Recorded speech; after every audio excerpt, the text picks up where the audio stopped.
Welcome back to JazzTime.com. JazzTime.com is an online store that buys, sells, and trades authentic luxury watches.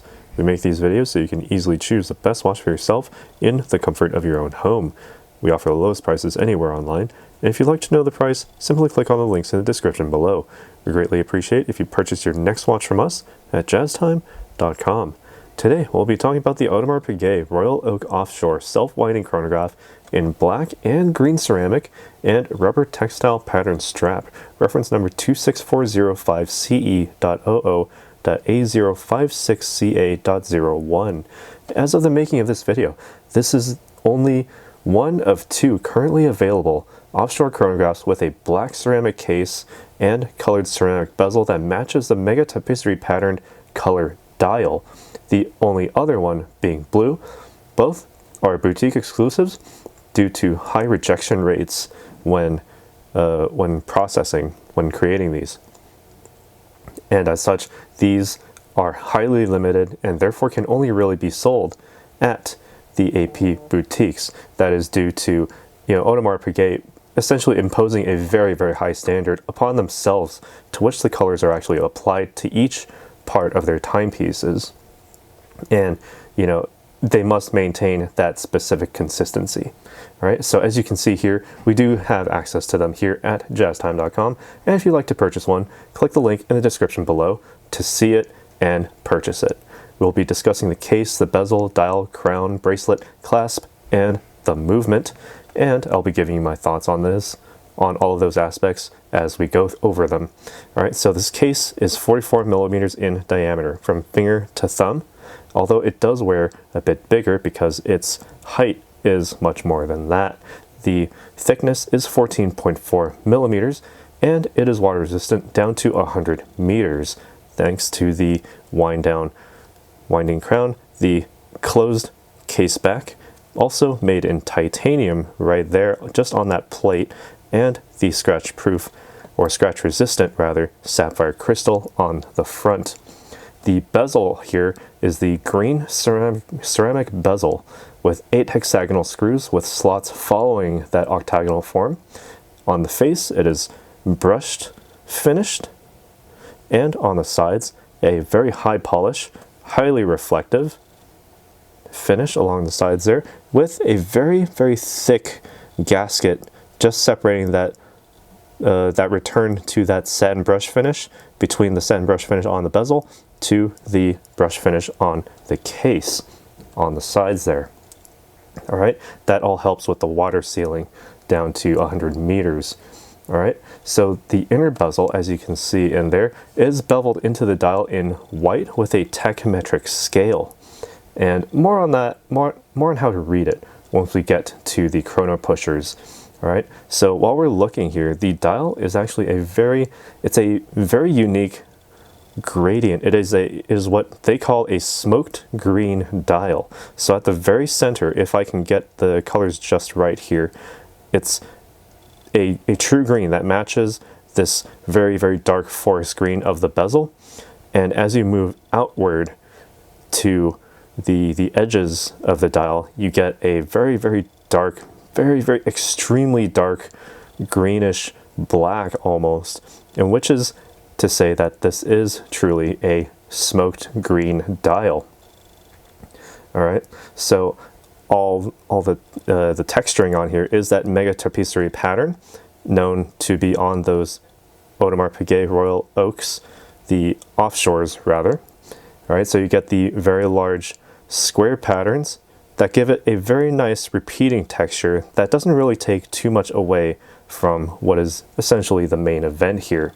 The white chrono subdials are at the 9 and 6, 30 minutes at the 9, 12 hours at the 6, date aperture balancing them out at the 3 with the Audemars Piguet logo, all giving it a very nice balance.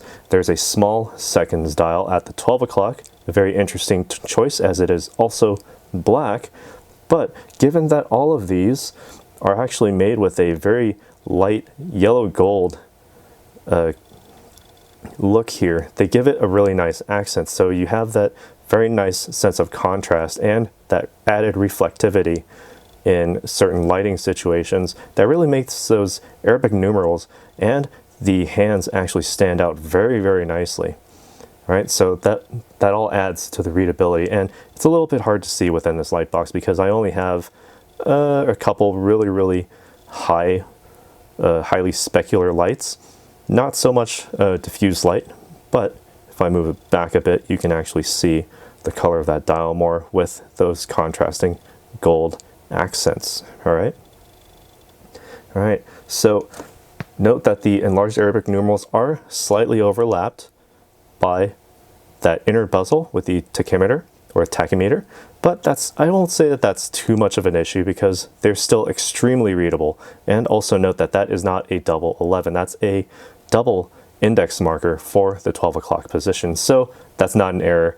If they wanted a double 11, they would have had 2 Arabic numeral 1s again, but it's actually a 12, and I think that is a very good design choice here because looking at the number 2, that the font spacing, the width of that 2 would actually overcrowd that area, that real estate area, with that 10, 11, and then what would be the 12 in Arabic numerals. That would be really just too crowded. So they took essentially what is in the Royal Oak line, the thinner watches without the chronographs, and also taking the double hash marks from those and applying them here, and it is a very good and very tasteful presentation as well.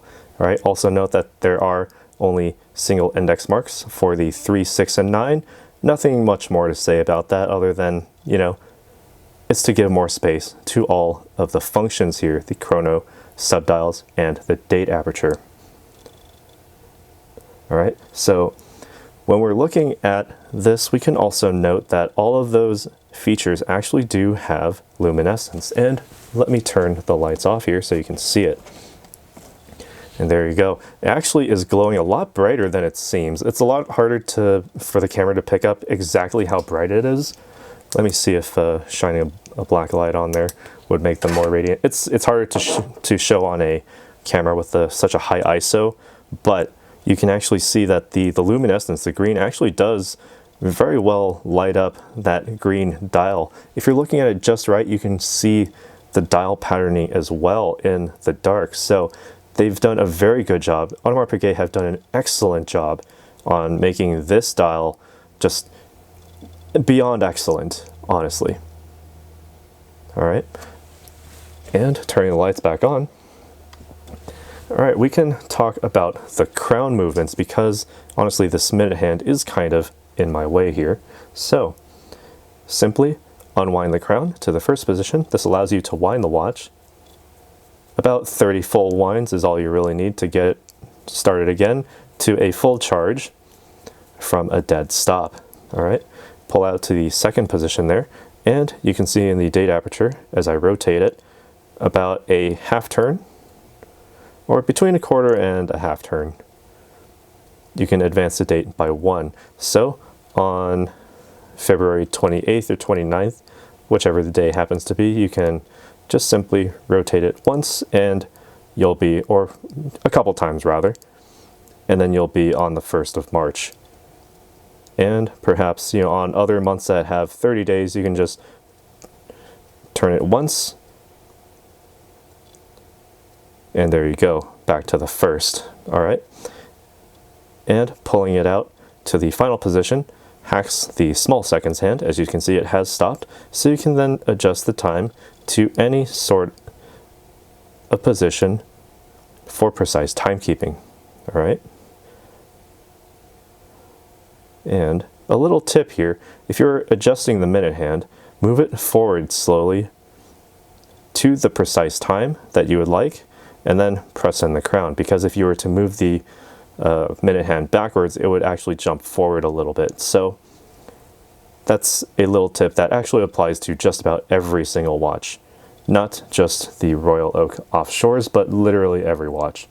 All right, and now looking here at the chrono pushers, they actually provide a little bit of crown guards here that really buttress this crown very nicely. Very good protection, very good sense of protection here. And these large chrono pushers, they're very chunky looking, but they're very satisfying to press. And they have a very tactile and very loud click to them. And as you can see, there's no sudden jumps as it moves forward and no stutters when it stops. It is precise. All right. And if you would like, it does have a column wheel inside to allow you to use this chronograph hand as essentially a large center-mounted seconds hand if you so desire. Also note that the counterweight on this is actually a very, very dark green, almost black, with the hand itself actually being yellow gold. All right. A little bit hard to see in this light box again, but if you get the angle just right and if you see it with your own eyes and in the sunlight, it is absolutely radiant and gorgeous. All right. Okay, so now that we're here, let's talk about the tachymeter.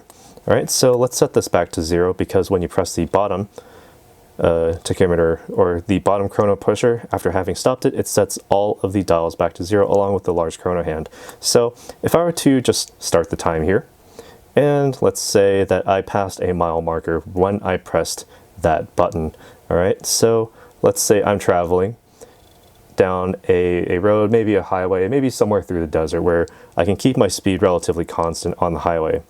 All right, so I'm driving, and I've seen some cacti, some abandoned houses that I would love to photograph, but no, I'm on my way out to Maryland because I feel like driving across the US. All right, and okay, I see a mile marker coming up, and it's about time, so let's just stop it right there. Okay, so what does this mean? Well, that means I traveled from 1 mile, I traveled from all the way up here, all the way down to down here, and that was 1 mile. So I'm measuring within miles. That means I will be traveling 90 miles per hour. All right, so that is essentially how the tachymeter works. If you were to travel exactly 60 miles per hour, you would rather actually go all the way around and you would stop it right at the 12 because you'll be traveling 60 miles an hour, which means 1 mile per minute, correct? All right, so that is exactly how the tachymeter works in that sort of situation. All right, now the movement is what makes all of this work. It's one of the most important aspects, if not the most important aspect, because, well, otherwise this wouldn't be what it is. It is the caliber 3126/3840, manufacture a diameter of 29.92 millimeters with 13 3/4 lines. Its balance wheel beating at a frequency of 21,600 vibrations per hour, or 3 hertz, with a monoblock oscillating weight of 22 karat gold. And even though you can see that that oscillator is, you know, supposedly 22 karat gold, it is actually painted this very charcoal gray color, and that gives it a very distinctive look to this particular piece. It gives it that very sense of a high contrast that really matches that black ceramic look. All right. As to why exactly they would want to conceal that it is actually gold, well, that's sort of beyond me, but that is Audemars Piguet. That is their design decision. All right. There are variable inertial blocks held together with a screwed mobile stud with 54 jewels, allowing you to have a total of 365 total parts, allowing you to control the chronograph, date, minute hand, all while automatically running the hour and small seconds hands. This movement provides up to 50 hours of power reserve and allows for the bidirectional winding, as I showed you, so you can continue to wind the watch with your natural wrist movements, and that is what makes it an automatic, because a fully manual watch would require you to fully pull out the crown or unscrew the crown, wind it manually, and then press it back in every couple of days. And would you really want to do that? Well, I personally wouldn't want to, so this automatic movement allows you to effectively wind the watch beyond that 50-hour power reserve. So if you were to wear this, you know, about every day or every other day, you would far exceed those 50 hours. Now onto the strap here, getting a very close look at this. This is a green textile textured strap, but it is entirely made of rubber. As you can see underneath, if I can move my light around here, All right, you can see that they have the Audemars Piguet logo there with the Royal Oak Offshore on the other side. All right, and the entire thing is all just one large consistent piece. There's no actual breaks, there's no separation. It is all rubber. And, well, why would they want to do that? Well, looking at it close up, if you were to have the older Royal Oak Offshores with that rubber strap, they're more smooth. They are equally pliant. They have that bendability for, you know, just about any size wrist. But the thing here is that these newer models actually come with this rubber, this textile texture on it, which gives it that a better sense of luxury. Even though you're not going to feel it while it's on your wrist, it does give that sense that you are certainly getting what you paid for, because, you know, rubber straps do not cost as much. Let's be real, they do not cost as much as gold bracelets as seen on the AP Royal Oaks, but here on with this textile strap, you certainly get a little bit more bang for your buck. All right, and the good part of these rubber straps is that you can actually size them yourself. All right, and thanks to this brushed stainless steel pin buckle, you can actually do so rather easily. All right, so, and while we're here, I can also try this on, so let's zoom out a bit. All right, and let's see how it fits on the wrist. Now, this strap is a bit large for me, so I'm using the very first notch there. All right, and so on my wrist, I'm about 7.5 to 7.25 inches in circumference, so about average standard size for, you know, for my build rather. And, you know, looking at this, it wears, it says it's a 44, but it wears much larger, and that's due to the fact that it's a very tall case. All right, so I'm not getting very much strap on the top, maybe a little on the bottom, on the 6 o'clock side, only because I happen to have, you know, a natural wrist resting position, you know, farther up in that direction. All right, so when it comes to the size, 14.4 millimeters is a very tall watch, so it'll fit nicely under a jacket sleeve, no problem. But if you were to have something like, say, a suit jacket, where, you know, you have something like that sized to your wrist, you're going to have a hard time getting up and over this bezel, and you may not even be able to do so. So this is certainly a sports watch. All right, and when it comes to the overall weight and the weight distribution, it's actually not that heavy, thanks to the titanium case back, the fact that this is all entirely ceramic, minus the, you know, obvious parts of the movement, the hands, essentially the entire case is all ceramic, which means it is highly scratch resistant. But be careful, do not smack anything with it, or do not smack this onto anything else, because if you do break the ceramic, that causes a weak point, which could then cause the entire thing to shatter. So be very careful with this, but you don't have to be too entirely careful, as scratches will just come off, or they won't even go onto this case in the first place. It's a very strong case, very smooth to the touch, and it's just a very luxurious feel overall. All right, and when it comes to the comfort, extremely comfortable. The way that the lugs sort of flare outward actually allows my wrist to breathe rather nicely, despite that, you know, the fact that there's continuous strap going all the way around. It gives it that, you know, cohesive look, but without much issue of, you know, a sweaty wrist. All right, the high contrast here on those Arabic numerals and the hands, you know, even if the applied luminescence is all you can see, that's excellent touch right there to give it very readable presentation. All right, so, you know, honestly, enough of what I think. What do you think about this watch? Let us know down in the comments below. Be sure to leave a like, as it really helps our channel out. Be sure to share this video with anybody looking for their next watch. And don't forget to subscribe. Click that bell notification so you can be notified when we go live with another video. And always remember, if you want to purchase this or any other watch, new, used, we have it on our site. We can get it for you. All right, and we'll see you at jazztime.com. Links in the description below. If you want to find out more about the watch you just saw in the video, you can just click below on Show More to see the full description. Then you can check the link next to model as seen in video, click on it and you will get to the proper page where you can see all the details. If you're watching on a mobile phone, you have to click on the arrow down on the right hand side below the video to see the full description. If you like this video, please give us a thumbs up. If you would like to share this video with your friends, you can use the share button below and share it on any platform you like. If you have questions, constructive feedback, want to tell us about some mistakes or misspeaks, just write a comment below. If you want to see more videos like this, you should subscribe to our channel and visit our channel page where you can find all the videos. And if you're interested in a specific watch brand, you can check out our playlists. If you want to check the price for a watch or want to buy one, remember at jazztime.com you always get a steep discount, so you should check the prices with us. If you want to know the price for a specific watch, just go to Google, type in JazzTime, plus the brand, model and the details you're interested in, and Google will find the right page for you. Thank you for watching.